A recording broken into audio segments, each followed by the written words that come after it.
It was my 25th birthday, and I was feeling lonely and depressed. I had no friends, no family, no job, no love. I hated my life and wished for something better. That's when I heard a knock on the door. I opened it and saw a large box wrapped in shiny paper and a red bow. There was a card attached to it that read, "Happy birthday, beautiful. You deserve a gift. Make a wish and it will come true. Love, your secret admirer."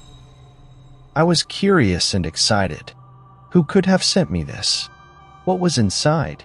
I brought the box inside and opened it. To my surprise, there was nothing in it. Just an empty box. I felt a surge of anger and disappointment. Was this some kind of cruel joke? Who would do this to me? I threw the box across the room and screamed, "I wish I knew who did this." Suddenly, I heard a voice in my head.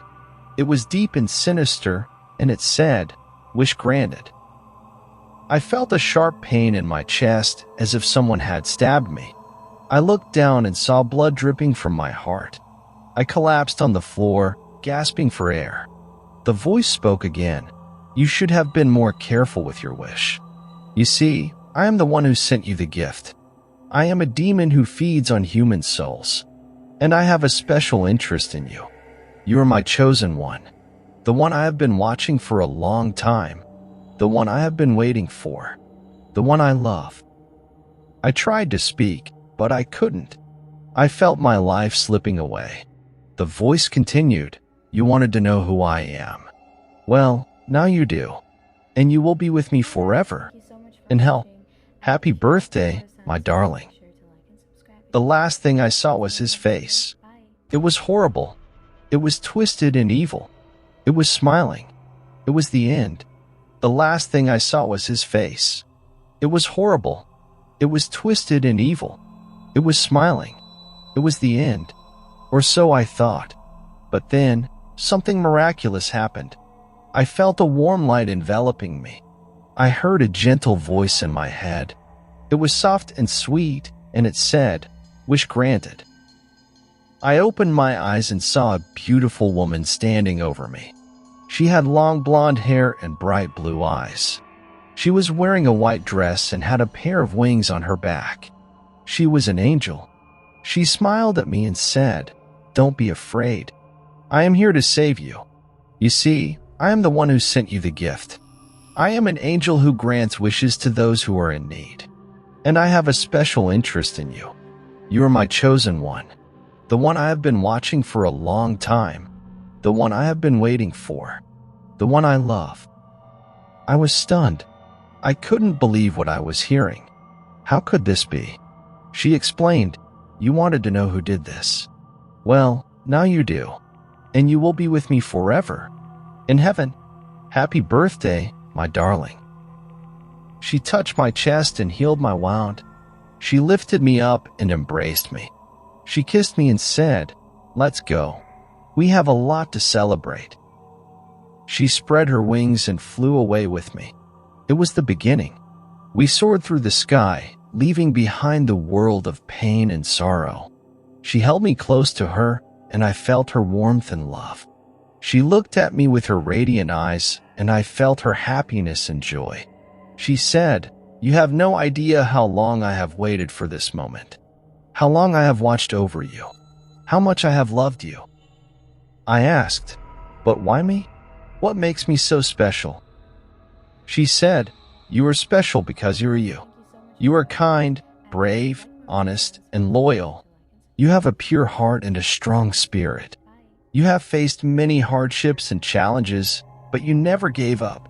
You always tried to do the right thing, even when it was hard. You always helped others, even when you needed help yourself. You are a rare and precious soul, and I knew from the moment I saw you that you were the one for me." I was speechless. I didn't know what to say. I felt unworthy of her praise and affection. I felt overwhelmed by her beauty and grace. I felt lucky to have her in my life. She said, "Don't be shy. Don't be modest. You are amazing, and you deserve to be happy. You deserve to be loved. And I love you more than anything in the universe." She kissed me again, and I kissed her back. I felt a surge of emotion, a mix of gratitude, awe, and passion. I felt a connection, a bond, a union. I felt alive. She said, "We are almost there. Are you ready to see your new home?" I nodded. I was ready. I was curious. I was excited. She said, "Then hold on tight. We are about to enter heaven." She flew faster and higher until we reached the clouds. She pierced through them, and we emerged into a realm of light and peace. I saw a magnificent city shining with gold and jewels. I saw a river flowing with crystal clear water. I saw a garden filled with flowers and fruits. I saw a throne surrounded by angels and saints. I saw God, smiling and welcoming. She said, "Welcome to heaven, my darling. This is where you belong. This is where we belong. Together. Forever." She landed on a soft and green meadow, and we got off her wings. She took my hand and led me to the city. She introduced me to the angels and saints. She showed me the river and the garden. She brought me to the throne and the God. She said, "This is my Father, the creator of all things. He is the one who gave me the gift of granting wishes. He is the one who allowed me to find you and save you. He is the one who loves you as much as I do." God looked at me with kindness and compassion. He said, "My child, I am glad you are here. I have been waiting for you.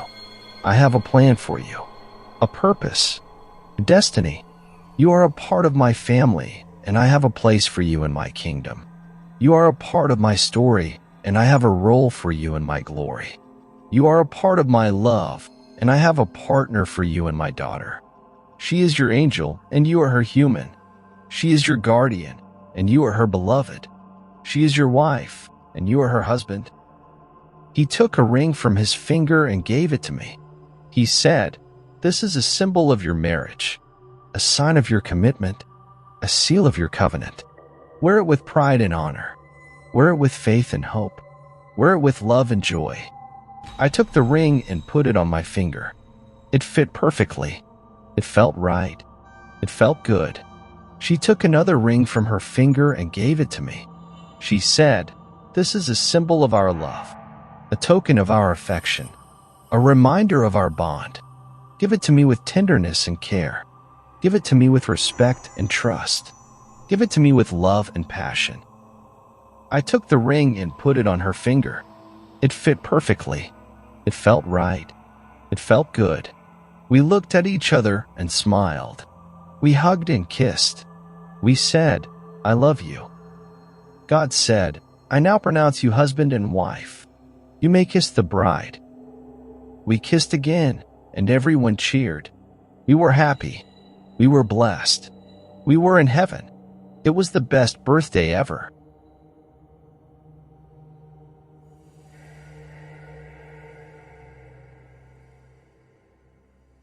It was supposed to be a happy day. My 18th birthday. The day I would finally be free from my abusive parents and their strict rules. The day I would celebrate with my friends and have fun. The day I would start a new life. But it turned out to be the worst day of my life. The day I would never forget. The day I would wish I never existed. It all started when I received a mysterious invitation in the mail. It was a black envelope with a red wax seal. Inside, there was a card that read, "You are cordially invited to a special birthday party.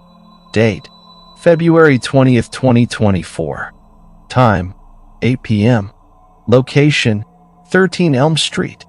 Dress code, casual. RSVP, no need." I was puzzled. Who would send me such a creepy invitation?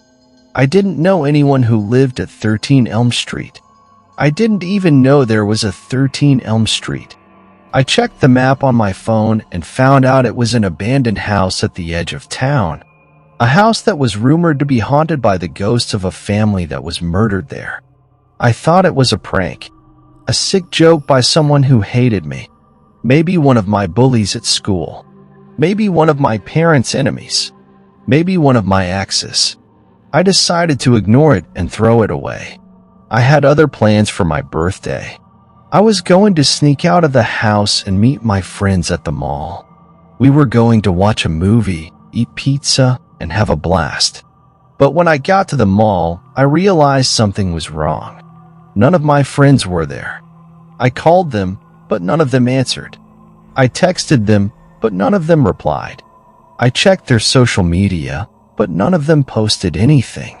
It was like they had vanished. I started to panic. Where were they? What happened to them? Did something bad happen to them? Did they ditch me? Did they hate me? Did they forget me? I felt a surge of anger and sadness. I felt betrayed and lonely. I felt like I had no one in the world who cared about me. I felt like I had nothing to live for. I decided to go home and cry myself to sleep. Maybe tomorrow would be a better day. Maybe tomorrow I would find out what happened to my friends. Maybe tomorrow I would get an apology from them. Maybe tomorrow I would forgive them. But as I was walking back to the bus stop, I saw something that made me stop in my tracks. A black car with tinted windows. A car that looked familiar. A car that belonged to my parents. I felt a surge of fear and curiosity. What were they doing here? Why were they here? Did they know I was here? Did they come to get me? Did they come to punish me? I decided to follow them and find out. Maybe they had a surprise for me. Maybe they had a gift for me. Maybe they had a change of heart. But as I followed them, I realized something was wrong. They were not going home. They were going somewhere else. Somewhere I didn't recognize. Somewhere I didn't want to go. They were going to 13 Elm Street. I felt a surge of shock and disbelief. Why were they going there? What were they doing there? Did they have something to do with the invitation? Did they have something to do with my friends? I decided to confront them and find out. Maybe they had an explanation for me. Maybe they had a reason for me. Maybe they had a secret for me. But as I entered the house, I realized something was wrong. It was dark and silent. It was cold and eerie. It was full of blood and corpses. It was a trap set by my parents. A trap set for me. They were waiting for me in the living room. They were holding knives and wearing masks. They were smiling and laughing. They were insane. They told me everything. They told me they hated me. They told me they wanted me dead. They told me they planned this for months. They kidnapped my friends. They told me they killed them one by one. They recorded their screams. They told me they made a video. They told me they wanted me to watch it. They wanted me to suffer. They told me they wanted me to join them. They told me it was my birthday present.